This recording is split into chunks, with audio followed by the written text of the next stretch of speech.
வணக்கம். SS engineering works Coimbatore அன்னூருங்க. நம்ம கம்பெனி எங்கே லொக்கேட் ஆகிருக்குன்னு பார்த்தீங்கன்னா கரியாம்பாளையத்தில் லொக்கேட் ஆகிருக்குங்க. கோயம்புத்தூர்லேருந்து ஒரு 20 கிலோமீட்டரில் நம்ம கம்பெனி இருக்குங்க. நம்ம கம்பெனியில் பார்த்தீங்கன்னா oil machine, areca plate machine, paper plate machine, filter machine எல்லா மிஷினுமே நாங்கள் மேனுஃபேக்சரிங் பண்ணிகிட்ருக்கோம். இப்போ நம்ம பார்க்க போகிறது பார்த்தீங்கன்னா அரேக்கா பிளேட் மிஷின். இதில் 6 டை மிஷின் இருக்குங்க. 6 டை மிஷினில் நாங்கள் என்ன கொடுக்குறோன்னா 10ல் 2 டை கொடுத்துருவோம் ரவுண்டு, 12ல் 1, 8 1, 6 1, 4 1. இது எல்லாமே பார்த்தீங்கன்னா ரவுண்ட் இதாக இருக்குது.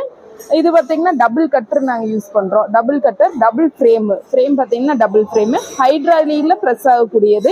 உங்களுக்கு ஈஸியாக ஆப்ரேட் பண்ணால் லேடிஸ் எல்லாம் ஈஸியாக ஆப்ரேட் பண்ணிக்கலாங்க. ஒரு டையில் பார்த்தீங்கன்னா 1 ஹவர்லேயே நம்ம 50 பிளேட் எடுக்கலாம். 1 ஹவரில் 2500 பிளேட் எடுக்கலாங்க. இதில் இப்போ மார்க்கெட்டிங்லலாம் பார்த்தீங்கன்னா ஈஸியாக மூவ் ஆகிட்டுருக்கு. இந்த மிஷின்ஸ் எல்லாம் உங்களுக்கு வேணும்னா இதில் ஸ்க்ரீனில் வரக்கூடிய நம்பருக்கு கால் பண்ணுங்கள். Thank you.